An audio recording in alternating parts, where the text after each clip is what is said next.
Hello, welcome to Queer Cinema Catchup. I'm Joe. And I'm Allison. And this is the podcast talking about movies, TV, and miscellaneous topics through a queer lens. And today we're talking about The Passion of Joan of Arc. And we have a returning guest. Andrew, how are you?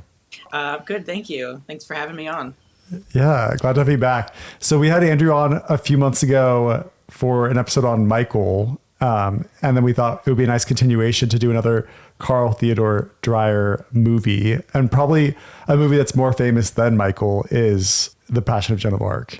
And then Andrew, could you talk a little bit about your videos and what you're all about over at Queer Film Archive? Queer Frame Archive. So I run Queer Frame Archive, which is an online catalog of queer representation in like early cinema, roughly the first half of cinema. And there's like 120 titles so far of like all films that I have found that feature queer characters. What's your background specifically on The Passion of Joan of Arc? Had you seen it before? Did you know much about it before? According to my Letterboxd, I first saw it in 2018, and then I've seen it 2 more times. So when I watched it yesterday, that was the 3rd time. Still amazing. Yeah. Yeah, it was my first time seeing it, but I was aware of the film as sort of a seminal piece of cinema. I just had never sat down to take a look. It was also my first time seeing it. And quickly for our watchers and listeners, I'll do a quick little blurb about the movie. So The Passion of Joan of Arc, which came out in 1928, is a landmark silent film directed by Carl Theodor Dreyer based on the actual trial of Joan of Arc. Renée Jeanne Falconetti stars as Joan in a performance widely considered one of the finest in cinema history. The film focuses on Joan's trial and execution while showcasing Dreyer's distinctive direction, including striking cinematography and intense close-ups. And boy, were there some intense close-ups throughout the entire movie. And I'd say that was the majority of the movie. For the majority of the movie. Dreyer spent over a year researching Joan's trial transcripts before writing the script, casting Falconetti in her only major film role, shot on a massive concrete set to replicate the medieval ruined prison. The film's controversial production, which I'm intrigued to learn about the controversy. I have some information on the set, but go ahead, yeah. It faced skepticism from French nationalists and censorship from the church and government. Despite these challenges, The Passion of Joan of Arc was a critical success and has since been regarded as one of the greatest films ever made. After years of being altered, the original cut was rediscovered in 1981 and re-released. The film entered the public domain in 2024. That's right. I have some information on pretty much all of the points that you said, but we can get into that as it comes up naturally, I think. But before, do you want me to also kind of give a quick background on Carl? Yeah, and quickly, as we said, we did an episode on Michael, which I think is a kind of a more, it's a harder to, it's available on YouTube, but I feel like the restoration of it is less so than The Passion of Joan of Arc. And just a quick comparison, we can later on in the episode compare it to, but I was blown away by the quality of The Passion of Joan of Arc. Like it was pristine. Like it looked, it was beautifully restored. And so I hope that whatever process they did for that, I hope the same preservation is for Michael, and I hope they go back and can restore it in the same way. You know, Andrew, I don't remember if it was you who had said this or if we were talking to somebody shortly thereafter about how we had done an episode on Michael, and who I think it was somebody else, but let me know if I'm wrong, correct me. I apparently hadn't been on YouTube until very recently. So if we had tried to do it even 4 months, 5 months before, it wouldn't have been available. Or as easy to find. Isn't that interesting? I was, because Joan of Arc, not only could you find it for free, or The Passion of Joan of Arc on YouTube, but it was also available on Max. Yeah, so it just, yeah. And I guess I can see why, in terms of cinematic history, it's very important. So it makes sense that it would be more readily available. But at the same time, I would hope that Michael can have that same treatment in the future. Yeah. And so let's learn about the director of both those movies. And we probably did give a little bit of background when we did Michael, but for those of you who are new, Carl Theodor Dreyer was a pioneering Danish film director and screenwriter. He was renowned for emotionally austere films that explore themes of fate, death, social intolerance, and the power of evil. His 1928 masterpiece, The Passion of Joan of Arc, is widely regarded as one of the greatest films of all time, as Joe said, and was known for its cinematography and close-ups. His other notable works include Michael, which came out in 1924, Vampire, with kind of a more medieval spelling, that came out in 1932, Day of Wrath, 1943, Ordet, 1955, and Gertrude, 1964. Wow, that really shocked me to say dates in the 50s and 60s. 'Cause, yeah, it just really took me out of it for a second. Just in terms of his kind of personal history, he had a challenging childhood. He was raised in orphanages and then ultimately adopted by parents who were emotionally distant. He initially was a journalist before he transitioned into filmmaking, and first was working as a title card writer and screenwriter before directing his first few films. In spite of financial setbacks, including the failure of the film Vampire, he continued to create deeply reflective films marked by stark cinematography and long takes. His later works like Ordet and Gertrude focus on human conflict, faith, and personal choice. His last unfinished project was a film about Jesus, which he had worked on but never completed before his death. His legacy as one of the greatest filmmakers in history remains intact, especially for his unique exploration of human motion and spirituality. We had talked just how Carl Theodor Dreyer, I think in our last podcast too, we had mentioned about his like ties to religion, and Michael, there was a lot of symbolism and also just like the giant cross that was in one of the shots. And then of course, Joan of Arc too is a very religious figure. So he just seemed to have an interest in that. Yeah. Yeah. And so this is your third time watching this, Andrew. Like, how did you come about it the first time? And like, yeah, what's made you like watch it aside from watching it for this? Yeah. Did you just seek it out on your own? So the first time was in 2018, and I'm pretty sure it was for like a senior year of undergrad like course. You know, we had to watch it, and the first time I was like, wow, this is like really good. And so it, you know, from then on, it was kind of like in my favorites list. And then I saw it again, I think in 2022, and then again, like that was for one of my graduate classes to watch it. Mm-hmm. And again, I was like, wow, this is like still holding up. And like, I still love this. And then, you know, yesterday I watched it again and I was like, I have to say it. This is like the most important film ever made. Like, it's just like, it shows, it was like the first film in my opinion that like showed the true power of like what cinema can do in like every aspect. And it does it so well. Yeah, I'd be curious. So it sounds like your reaction to it remained pretty consistent, but is there anything in your different viewings, like did you notice anything new? Was there anything that stood out on this watch that either grew out of watching it 3 times or just struck you anew, I guess is what I'm trying to ask. I think what stood out was the editing for me this time. Like that's my master's degree is in post-production, so I paid a lot more close attention to the editing and the association between shots, like the montage. It adds an effect of like intimacy and like heightens the like importance and like the emotion. There's this one shot of like the camera's like on some kind of dolly and you see like soldiers throwing maces out of the window and like the dolly's going in and out, and then it like cuts to like other shots of like people and like an audience and like back to Joan, and it just creates a very tense world through the editing. And I really appreciated that. Yeah, I remember that shot. It like really stood out to me. It felt like such a modern like it felt like modern cinematography, and then the way it was like spliced together with all the different action, I was really impressed by that. Like the acting I thought was like really powerful, like the emotions were carried really well, but yeah, just the production of everything really stood out too. And I think why it kind of like stands the test of time is just so articulately accomplished. Yeah, I mean, I think to speak to what you both are saying, and I'm not someone who comes from that production or post-production lens at all. But even though it was a story told mostly through close-ups, there was like a movement to it and a sense of space where like it felt like a crowded, tense room where this interrogation was happening and everything was kind of hanging in the balance, and it felt very raw and real. And I don't know if it was the acting the editing, the cinematography, or if it was just the everything together that made it so strong. But I definitely felt drawn in, and it was similar to watching Michael, where I remember we sat down to watch Michael, and I was like, well, silent film, it might be kind of boring. My attention might drift, and that never happened in either of my viewing experiences with these films. As I read in that blurb about Joan of Arc, it sounds like there were different versions of this movie floating around until they found like the unaltered version. What was that, 1981?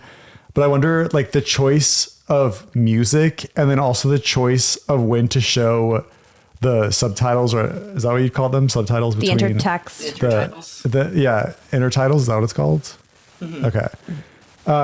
I noticed in like Michael, they did a pretty consistent job. It's like someone would speak and then we'd see like an intertitle, but there were times in The Passion of Joan of Arc where there'd be like speaking happening and they'd like would almost like withhold, or they'd cut between people and then show you what they said, which was such an interesting choice. So I have some info on both of those points. For the score, apparently at that time, it wasn't common for directors to have any say over the score.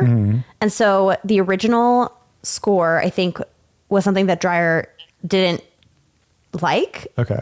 That's what I also read of, like, I think he was quoted as saying, like, of the music that he heard for the film, he didn't like any of it.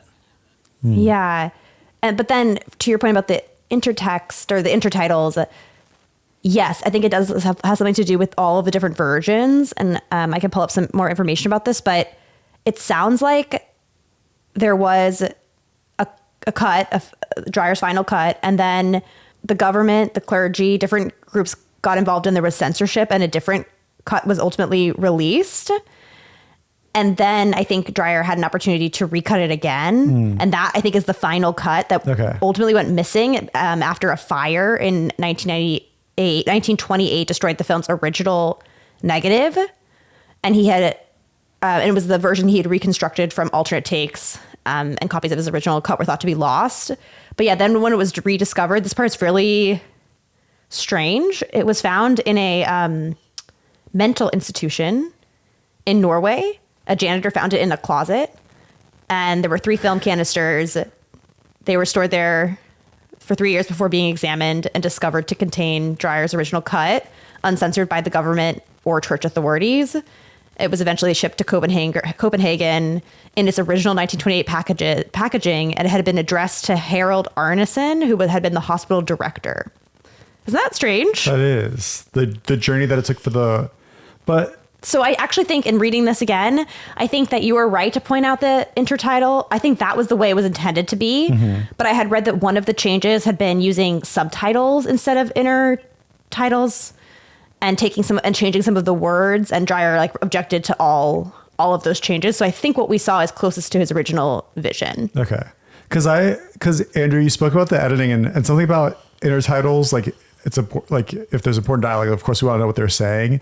But with intertitles, like you're cutting away from it. And it seemed to be of movies of that time, on the limited silent films that I've seen, it seems like it's always like you cut to those intertitles instead of having subtitles. Right. Because I bet it was probably hard to put words on a negative would probably be the challenging part of it.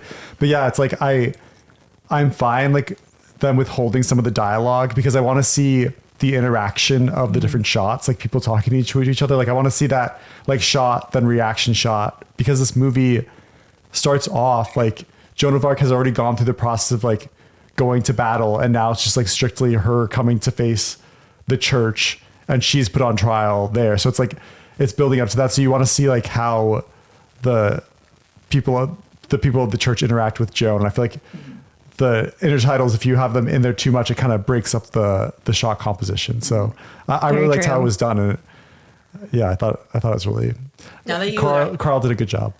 Yeah. Now that you bring up like the editing in terms of like intertitles, I'm thinking about it and I'm like, oh, like there were moments where like there was intention where intertitles were placed in terms of like an emotional beat. Like I think I remember like Joan would say something, there'd be a beat where you could see her emotion in her face, and then you'd see an intertitle, and then there'd also be moments where like if it was more of a quick like snippy dialogue or like more important like something like that, then she would start talking intertitle, and then she would finish the sentence to give it a quicker feel.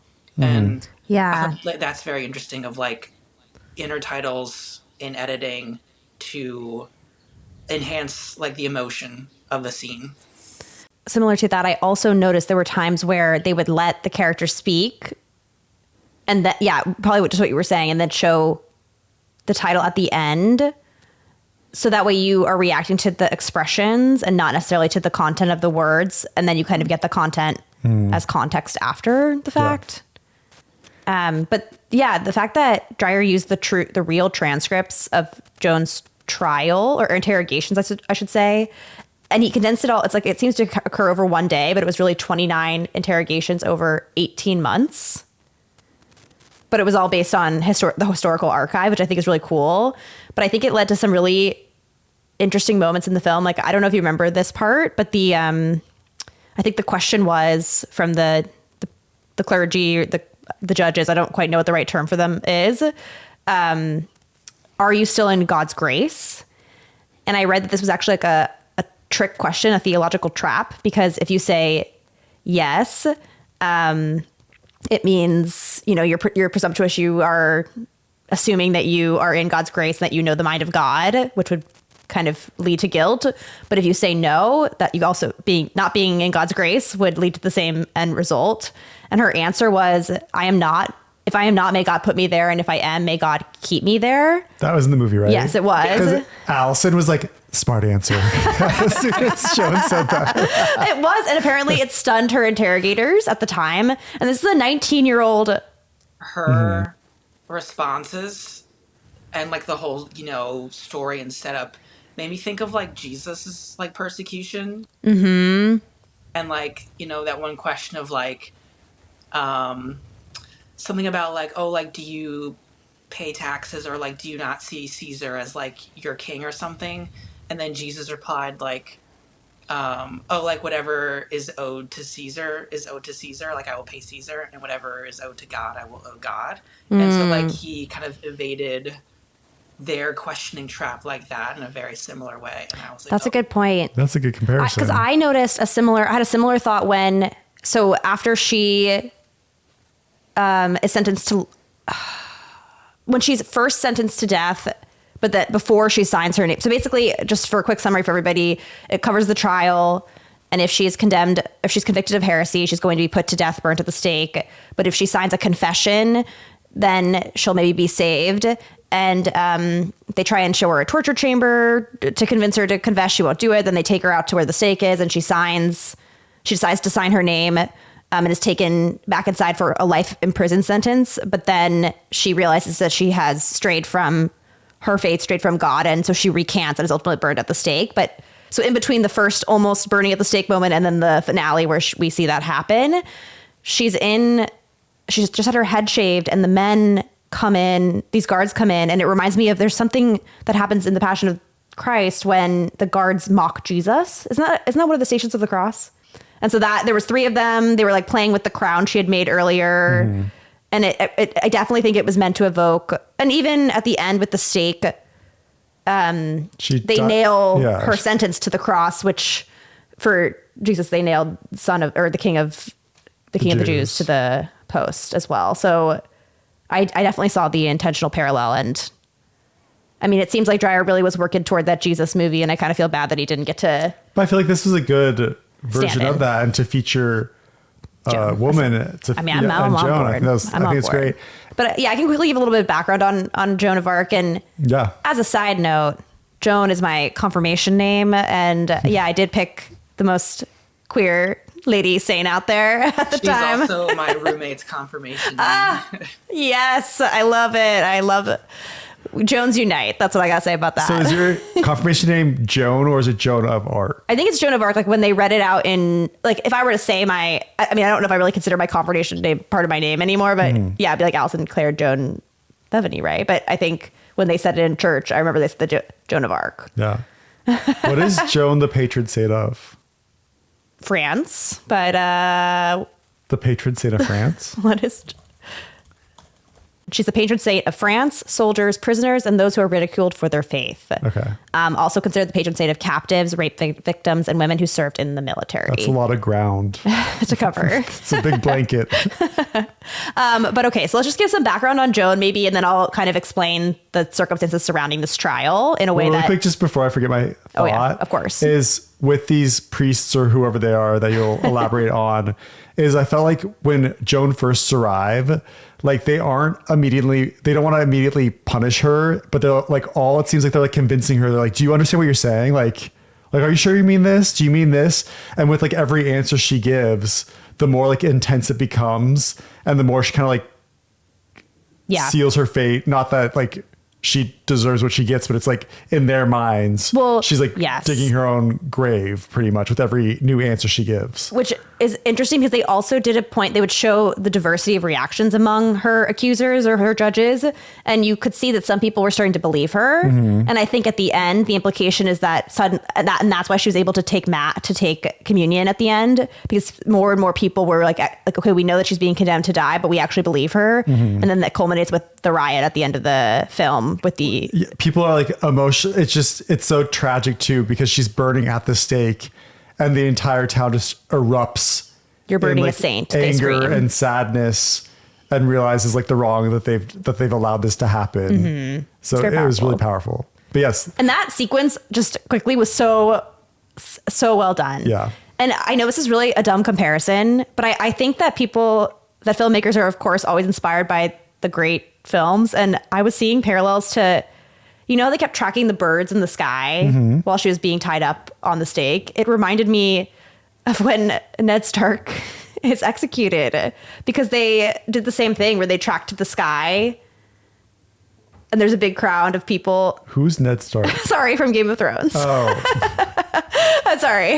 Okay, yeah. I think I think it's an example of how these classic, timeless pieces of cinema, no matter what kind of art you're creating, pop art, whatever it might be, were influenced by the greats, and that can translate even into something that seems completely unrelated to silent film. Oh, I believe Game of Thrones absolutely pulled from this movie. It was really similar. So many movies, if they didn't pull directly from The Passion of Joan of Arc, they probably pulled from a movie that pulled from The Passion of Joan of Arc, because this is just, it's baked into film history. Like, this is one of the earliest movies, and just so well structured. But yeah, should we dive into and learn a little bit more about who Joan of Arc is? Yes, absolutely.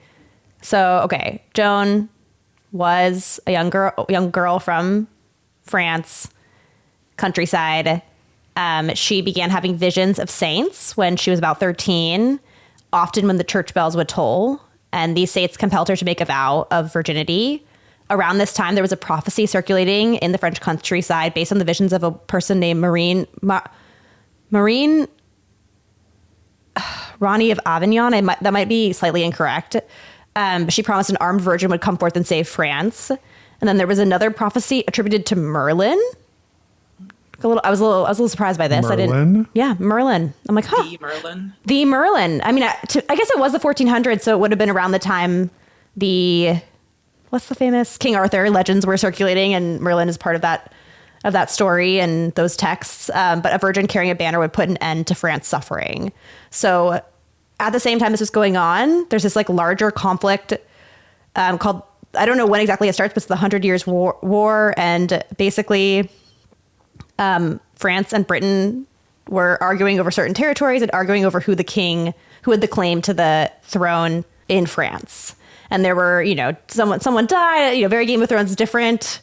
Mm-hmm. Competing relatives have different claims to the throne. So that's going on in the background. And then there's actual war happening related to all of this as well. And so in Joan's town, which was called Domremy, it was raided by Burgundian forces. And that was a certain group that was backing a certain claim to the throne and had ties to the English, I believe. They set fire to the town, destroyed the crops, and forced Joan, her family, and other townspeople to flee.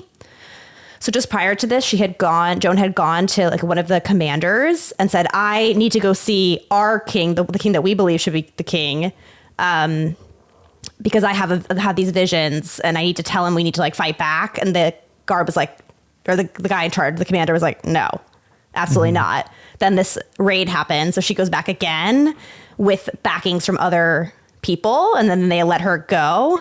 Yeah, eventually this leads to this consecration of King Charles VII. And she was there at this consecration in full armor holding her white banner. So it symbolized the mission's fulfillment of securing her mission to secure Charles' legitimacy as king. Afterwards, she addressed him as the noble king to recognize that he was a divinely anointed ruler. So if we take that context and think about this trial, which technically was like a religious trial or ecclesiastical trial, I don't really quite know the distinction. It was really politically motivated because the judges, the religious figures, were Burgundians. So when she got caught by the English, she was kind of sent to this trial with their allies, the Burgundians, and they were trying to convict her of heresy, because if she was convicted as a heretic, that would make King Charles's holy consecration illegitimate. Oh. Isn't that interesting? That is, yeah. So she died May 30th, 1431. In 1456, an inquisitorial court reinvestigated Joan's trial and overturned the verdict, declaring that it was tainted by deceit and procedural errors. And then in 1920, Joan was canonized and became a saint.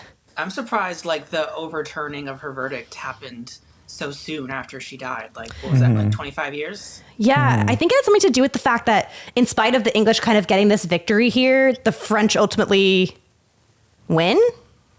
And so I think it's like they went back and they're like, oh, no, actually, we need to kind of rewrite our history to align with the correct, like, who the king's supposed to be in the end of the day type thing. So my understanding is, so Joan goes and leads the French in all these victories, but then they start losing some battles, one ultimately leading to her capture by the English. So in The Passion of Joan of Arc, is she in England with French people there? And then you're saying Burgundians, those are like French people that are... I think it's like a mix of English and French.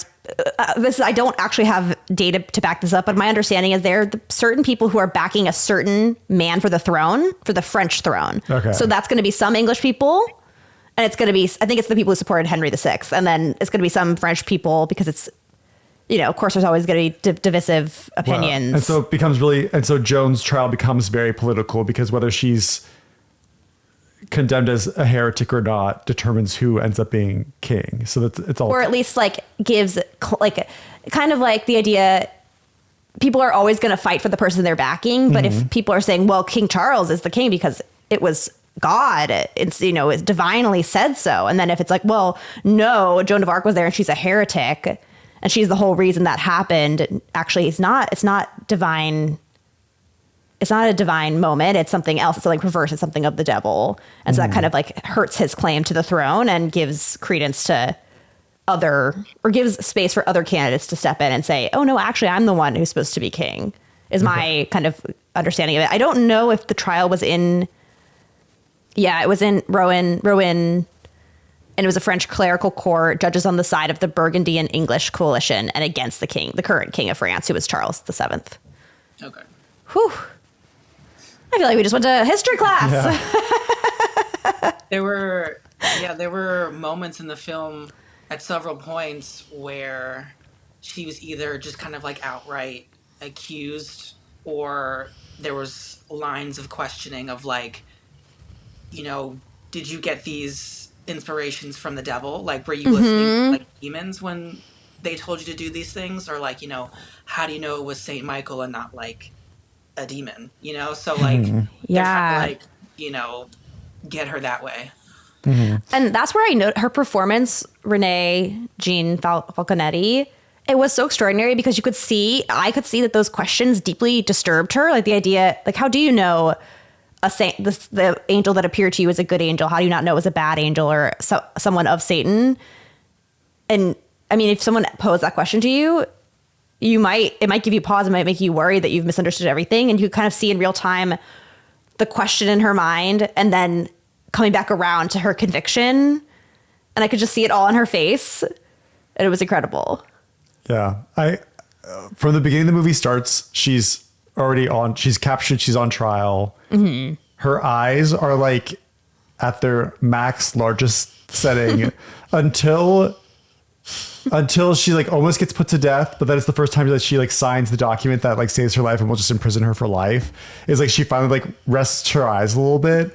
But then when she decides to make the change again, her eyes get huge. I was just like, oh my gosh. But each time it featured a different emotion, like just complete like fear and concern, but also strength all at the same time. Like to be convinced in what you believe, but also be struggling with the outcome of what that means. And the fear, you know, I mean, death by fire is it's a terrible way to go. So I understand the pressure to recant from everyone around you telling you that what you believe is not true or what you're saying is false. Mm-hmm. And then also the idea that you might, if you really stick with this, you are going to die painfully. Yeah. I would have definitely recanted. I'm like, never mind.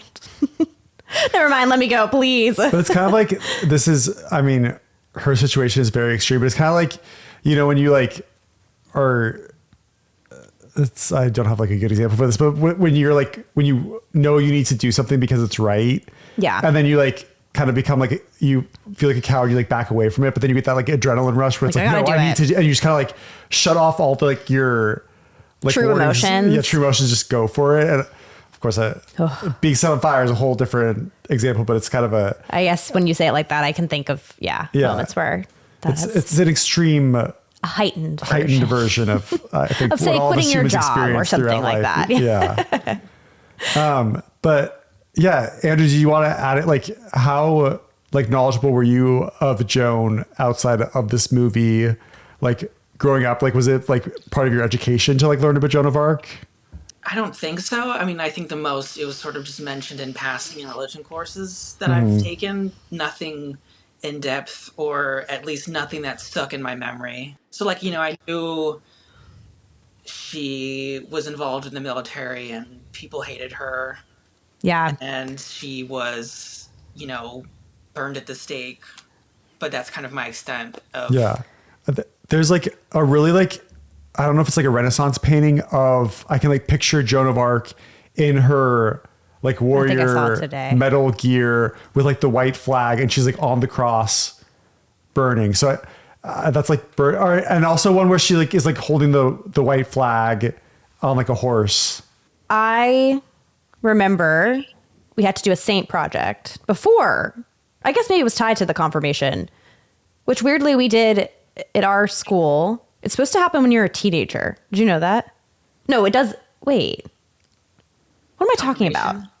When do you pick? Why did we pick our name so early? What do you mean? But why do we have why do I have the confirmation name Joan if I didn't get confirmed?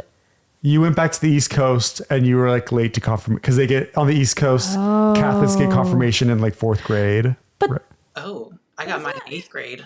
I got mine in high school. Which I think makes sense, like I'm choosing this religion as an adult, but no, I remember everyone in our grade picked a name, but way earlier. Why? Are you sure it's not the project you got to choose and not necessarily like... They read them out in church.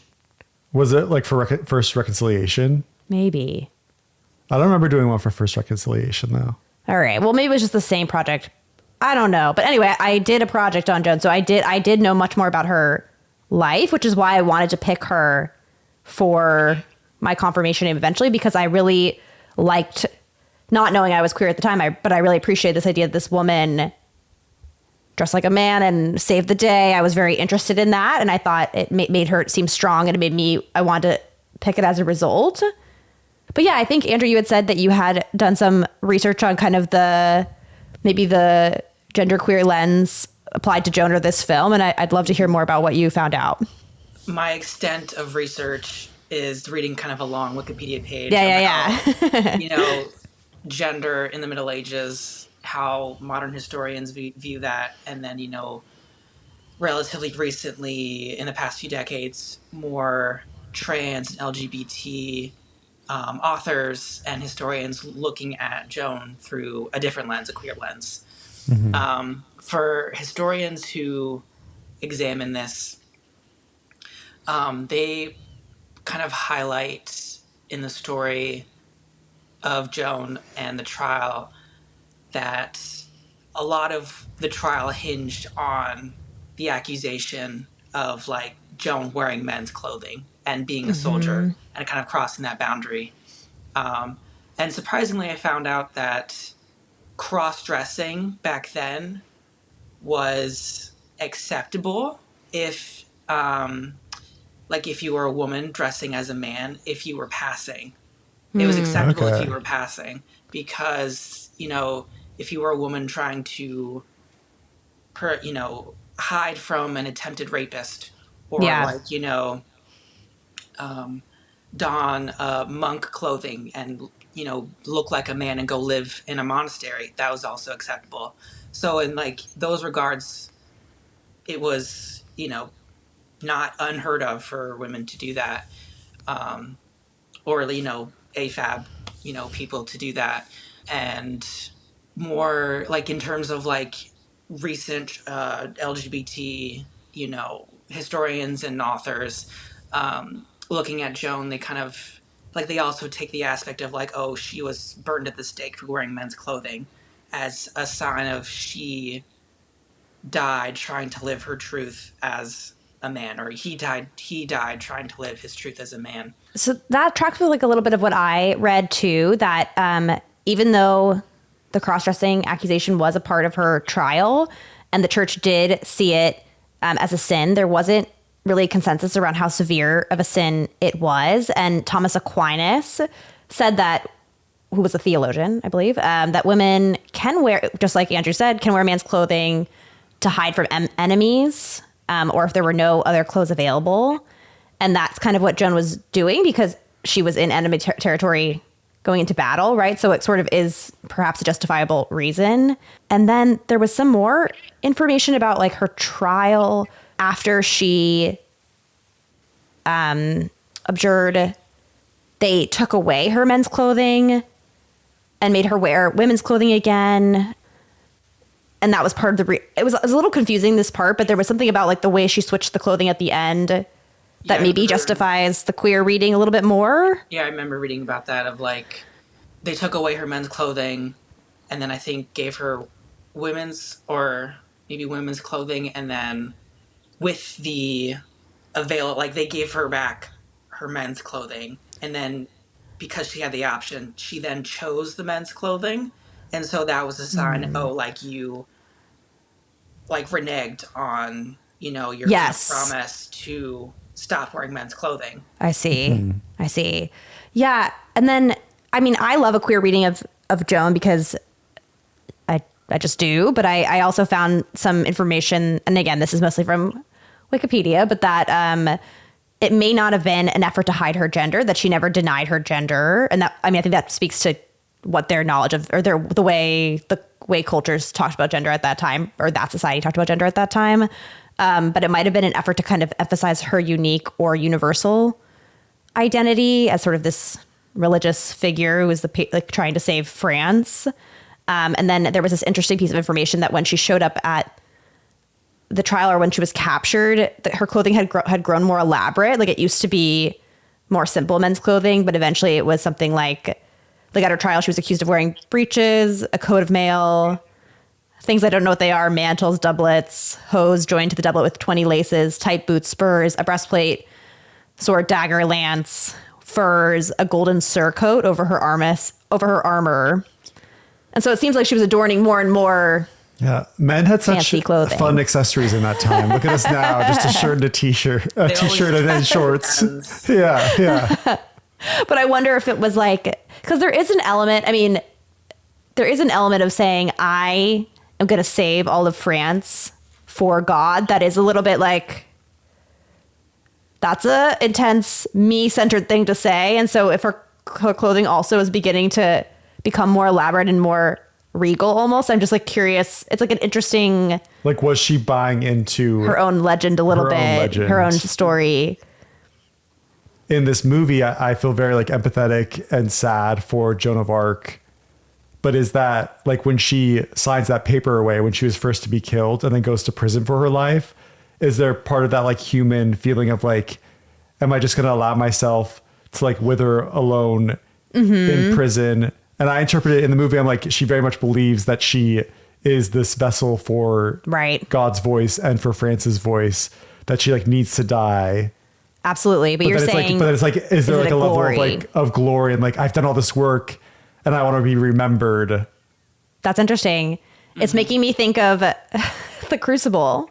Okay. And I read that book or that play in high school, and the way I was a Catholic school, the way we talked about it was at the end of the play, John Proctor has been accused of witchcraft and he has an opportunity to go be free. And if he says that, if he admits that he has done this sin, he's evil or whatever, and then he can possibly go free. And his wife is pregnant and still alive. And so, okay, well, I'll get to that in a little bit. So at the end of the play, he's about to do that. He's like, no, I can't do that. It's my name. It's my name. It's my name.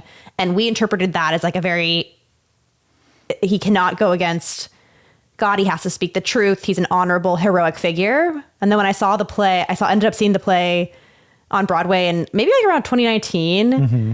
And I don't know why, but seeing it all play out and then seeing the wife character being inhabited by a real actress, and suddenly I was like, wow, it's actually really selfish. Like he doesn't want this down in the historical record. This is about his name. Mm-hmm. And so there is two ways to look at things like that. And yeah, I definitely think that's at play a little bit. In the film, no, I feel like it's very clear that we're supposed to see her as someone who is full of conviction, will never waver, even though she did waver. We're supposed to see it as noble and tragic. But I do think there are other readings that could come into play too, which honestly kind of makes Joan of Arc an even more interesting figure to me. Yeah. To just like tying the queer element to it is like, yeah, if you can't express yourself, it just like makes, when you're queer, I feel like you like think in different ways. And I think there's like a comparison there too, where I don't know where I'm going with this. No, I think I know what you mean. Like, Forget it. Like I am different. And so I should also be special. Is that what you're trying to say? Yeah, exactly. Yes. Wow. I said 5 words and you were able to articulate what I was saying. Well, yeah, I was thinking about that too. Like you're a young girl at a time in the 1400s and you're in the countryside. What is your life really going to look like? It's, I kind of guess. And then for Joan to be like, I want to fight. Yeah. I'm confident. Like, I don't want to. In fact, I don't want to just fight. I want to fucking lead us into battle and I will save France. I love it. I'm all about it. Yeah. I mean, yeah, it's like forging. I mean, and then there's also historical debate about like what were her visions real? And then of course the church has its take on that, which is of course they think yes, because she's a saint. Was it some sort of mental illness, like or something like that? We'll never know because there's really not enough information to conclude. But yeah, and then how much of it was just a young girl wanting more from her life and being bold enough to go out and get it? I don't know. Mm-hmm. There was one. Like I paid close attention to like the dialogue and the questions in terms of like how like, queering an angle in there and like, finding answers. And there was one question that she was asked of like, will you ever stop wearing men's clothing? And she answered like something to the effect of like, when the war is over, like when the king has won, then I will stop. Yeah. And so I was like, okay, there's, that's, if there was a high chance that, Joan was trans, then I don't think that would have been her answer. Agreed. But, I feel from just, that movie, like that line in the movie, that at the very least, gender nonconforming. Absolutely. And she viewed gender nonconforming through her vocation.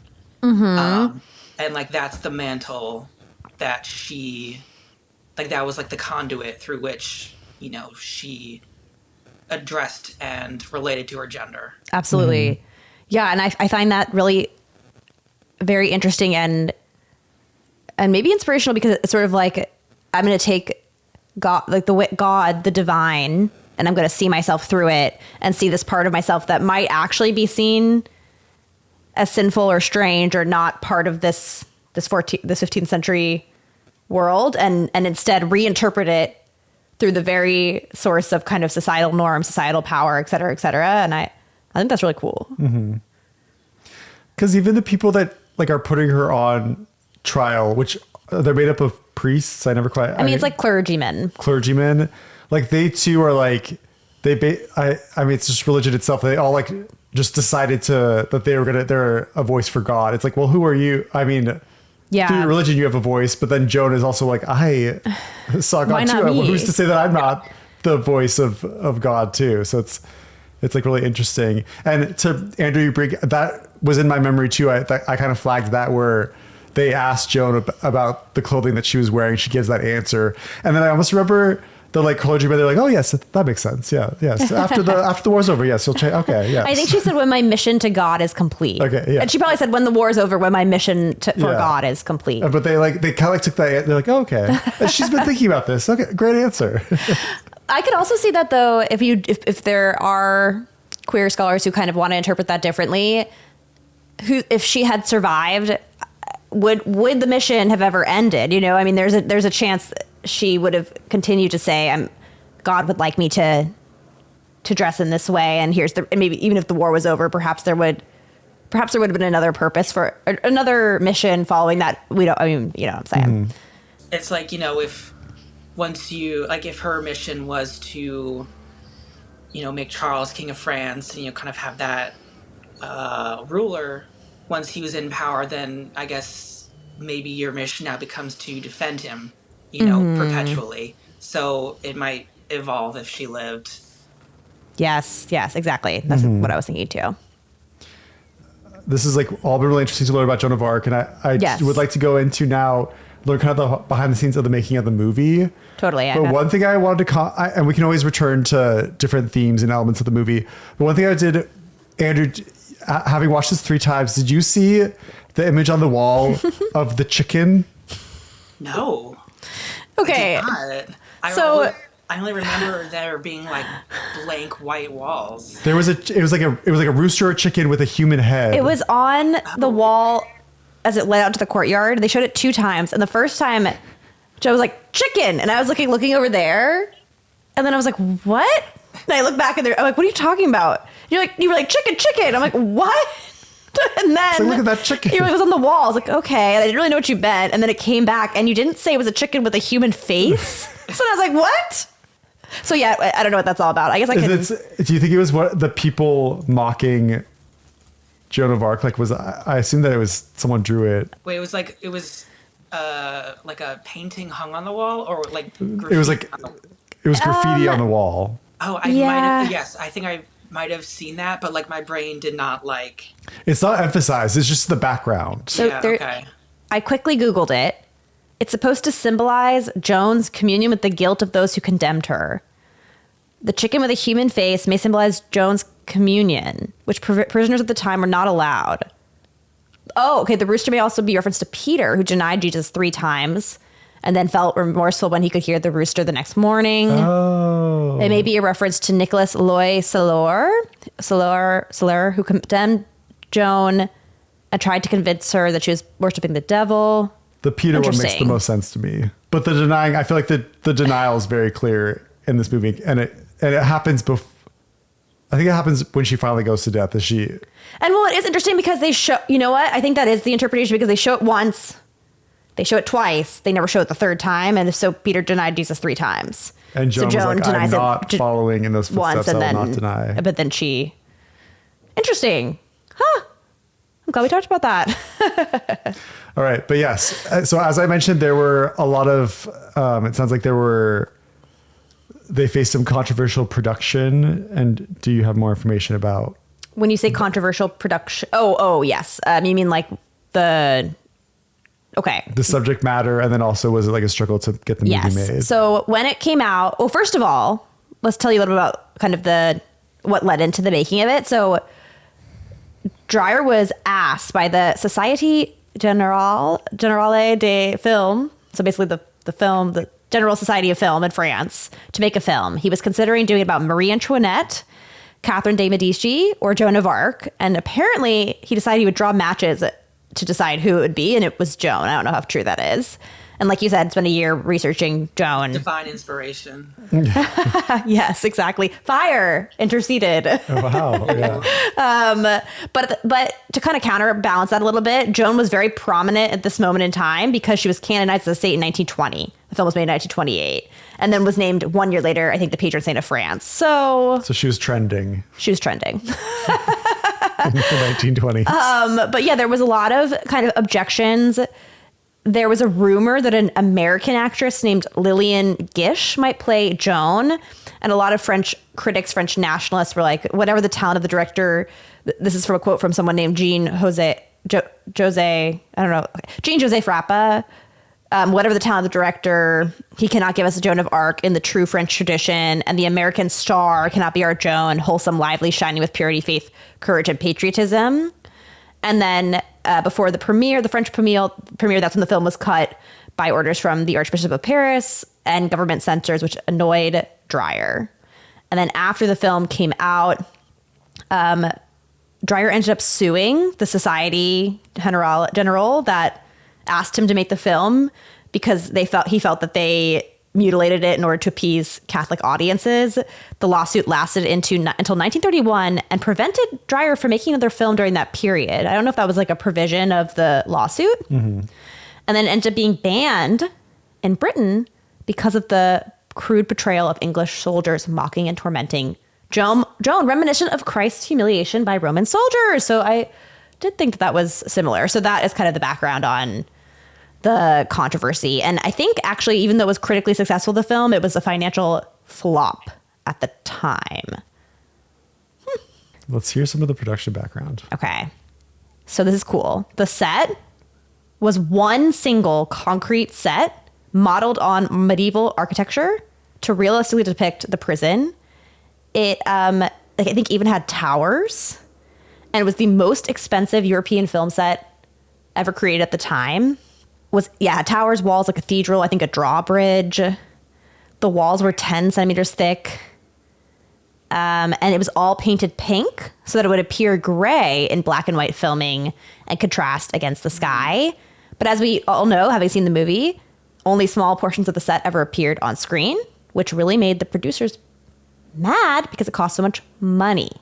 Because a lot of the movie takes place in her prison cell or really close up. Really close up, yeah. And then there's this rumor, they can't confirm or deny, that Dreyer had the actress kneel for long periods of time to access more of the emotion, to have her have all these emotions and pain that she couldn't express because she wasn't supposed to express it so overtly in certain scenes.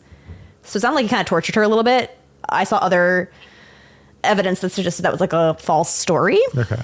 But I still think it's interesting. Well, I think she had done one movie prior to this movie, but then she would never return to at least film acting again after this. Yeah. Oh. She was like, I'm done. Goodbye. Yeah. She was like, that was tough. Yeah, I'm done with this. Apparently, the actors weren't allowed to wear makeup. And the cinematographer and the director wanted this to be the case so that everyone would look more grotesque and that you could really emphasize emotional intensity. And they did like a lot of, for lighting and angles, high contrasts for the priests and interrogators, and then soft lighting for Joan. That's probably why she stood out so much. To suggest her purity. Yeah. And then they did really low angles, and they even like dug holes to get the camera so you could get down low. in there. And they gave the director the nickname Carl Gruyere, which I don't know what Gruyere means, even though it's a cheese, right? I was going to say. Is it a holy cheese, like with holes? It must be. Wait, let's see. I remember reading like Falconetti when she was like, being offered the part. She was like, "Oh, okay, like I'll do it because it doesn't seem like I'll have to cut my hair and I'll get to wear makeup." And like neither of those things happened. She couldn't wear makeup, and they cut her hair on film. That's so sad. I was joking. I'm like going to bring up all these like pop culture comparisons, but at certain points during the movie, she was really giving me 11 vibes. Do you remember when I said that from Stranger Things? And I forget what the scene was. I mean, it might have been the hair, but also there was a part where, what did I say that reminded me the monster thing? How there's a part in Stranger Things where 11 tells Papa, she's like, "I thought I was the monster, but I'm not the monster. It's you." Yeah. And I kind of got that vibe from the whole movie. I don't know. Stranger Things, Game of Thrones, heavily pulled from what's the Passion difference, of the Joan of Arc. But yeah, and then I guess one other cool thing about Renée Jeanne Falconetti is that she was a stage actor beforehand, and Dreyer had seen her performed in the first night. He was like, she's nothing great. But he went back the second night, and this is a quote from him. He felt there was something in her which could be brought out, something she could give, something therefore I could take. I don't know if I like that quote. What do you mean take? But then, yeah, he asked her to do screen tests the next day without any makeup. And this, Andrew, backs up what you said, that she kind of thought, oh, like they're saying no makeup, but I'm sure that's not going to be the case. I'm definitely going to get to wear makeup and everything. And then it was like, no, just kidding. You got to do it. Yeah, interesting. The note of makeup. I feel like because the lighting was so meticulously done, you said it was softer around Joan of Arc to make her look more innocent and holy. Like with soft lighting, it kind of does what makeup does in a way where it kind of balances out and creates a flattering image. Because when I watched it, I wasn't like, oh, she's not wearing makeup. Like, no, I didn't notice. She looked very beautiful and striking. And I feel like my gaze was always locked in on her eyes at all times. Like I could just like not look away from her eyes. And then in contrast, like the priests and the clergy and the judges, they emphasized, they didn't hide any of their blemishes or anything that would make them look strange. Yeah. So it's it works to kind of align you with Joan. And even at the beginning of the movie, like when we're on these intense close-ups, really like throughout, especially the beginning of the movie, we're kind of at Joan's eye level. And she's looking up because she's sitting down, and then the clergymen are standing, and then we're seeing the clergymen through her viewpoint. So the camera's like tilted up from a low angle, which usually is unflattering. So it kind of like speaks to what you're saying. It's like they're more like grotesque looking, whereas like Joan, we're like close up in her, it's like softer. Really, really brilliantly executed. But yeah, it's a shame to hear Carl say that he felt like he could steal something that I know Renée gives, and it sounds like there must be something for her to not return to acting. And I don't know if at that time too, it's like if you become so well known for something, like I think of the person who voiced like Snow White, like wasn't allowed by Disney to be in any other films because her voice was considered to be a property for that movie only. Wow. So I wonder if like the same way of this actor, I don't know if this is true or not, but depressing. This is like 1928, this movie comes out. I wonder if like, because she becomes so well known for this movie, if she was like discouraged from ever taking on any other roles. I'm making this up. Or it's like you could be typecast. Or typecast. You're Joan of Arc. So you can't be anything else. Yeah, I mean, well, I think, Joe, you alluded to this a little bit when we were watching the movie. I think that I read that she had mental health problems throughout her whole life. And so it also could be a matter of, it just was too much for her to. I read she died of starvation. Oh. And apparently, this was pulled from Wikipedia, is like she had gained weight and then like in a way to try to lose weight. I don't think it was intentional suicide, but she like decided to stop eating or like eat very little, which I think can, harm your heart. So I mean, that. So very sense. Like tragic ending to a very important film actor. Agreed. But her memory lives on. Joan's memory lives on. And this is just a really great movie. Another excellent Carl Theodor Dreyer movie. Makes me want to continue watching his other movies. Yeah. Which one? What have we met? Like as novices? Have you seen Vampire or is it Vampire? I don't know. Isn't there a Y in it somewhere? Yeah, I don't know. I don't know if it should be Vampire. I don't like pronouncing things. I'm not sure. Probably Vampire. I guess you're right. I saw looking it up? A few years ago, and when I saw it, I was like, I didn't like that. Ooh. Yeah, but like, as I go on and my tastes change and refine, right? I'm like willing to go back and like watch it again. Huh. Yeah, maybe. I feel like we should definitely explore another one together. And I mean, whichever one. I saw Gertrude, He's Really Proud Of, was something that I came across while preparing for today. And so I'd be interested in watching that one as well, because it might be the one he loved the most. And for it to come out in 1964. I just can't get past that. That really, because this movie, I mean, 1928, I know we're not even 100 years from that quite yet, but it just, you watch a black and white silent film and you think, oh, that's old. But then to hear that he was making movies into the 60s, my mom was born in the 60s. Like it just kind of, There was like it just kind of freaks me out. and stuff. Yes, it really puts things into perspective. Yeah. That the past isn't as far away as we think it is. An alarming thought, but also a comforting one, I guess. Yeah. Things can change. Things could change. Can I add two more things? Yes, Yeah. please. One was like the added realism to this film that fly gave that kept. Yes. Yes. The fly. I'm glad you brought that up. Yes. And I was thinking about that. That is a famous fly. He didn't know that he was going to be preserved and vaulted into one of the most important pieces of cinema history. And there he is for all time. And the fact that like Renée was so absorbed in her role to like not react to the fly crawling on her was just such Or to react so naturally. Like she just kind of like pushed it away, but was still in the moment, which felt very real. You're totally right. The realism of that really added to the experience. And I'm sure that was like part of like definitely one of his discarded shots that he didn't want to use, but had to like remake the film. And it just worked so well because it just added that naturalness to it. Absolutely. Did you guys watch it on Max? We did. Okay. I don't know what maybe like tier of streaming you have, but ours, like we were getting like so into the film and then it cuts to a commercial for like DraftKings and we're like, oh God, you just took us out of it. I can't believe that. Yeah. I don't know what tier I have. Is there a commercial version of Max? I guess so. Oh, we didn't have it. It was was- commercial free for us. Was there a commercial in the beginning? I don't remember. I don't think so. Michael, there was definitely interruptions on YouTube, and that was jarring to That get was like definitely- a pizza commercial in the middle of This the film. story. Blasted with sound and color. It's like, I just came from a Like, silent no. black and white film. What's going on? Joe and I did watch Mad Men on Amazon Prime, and I got so frustrated. I know I don't care about commercials. Like I will just go with it, and you are more anti-commercial, I would say. But this is the one time I upgraded the subscription because of it. Because you'd be watching Don Draper think about making an ad, and then he would look off in the distance to kind of think and ponder. And then in the middle of him thinking, they would cut away to like a Reese's Pieces commercial, and then cut back to Don Draper thinking. And I was sort of angry. I'm like, this is what the show is about, and what are you doing? Like, I know this. I can't watch it like this, and Because, I have to upgrade my. What made it especially upsetting is because it wasn't even like between scenes. Like it No. wasn't a natural cut point.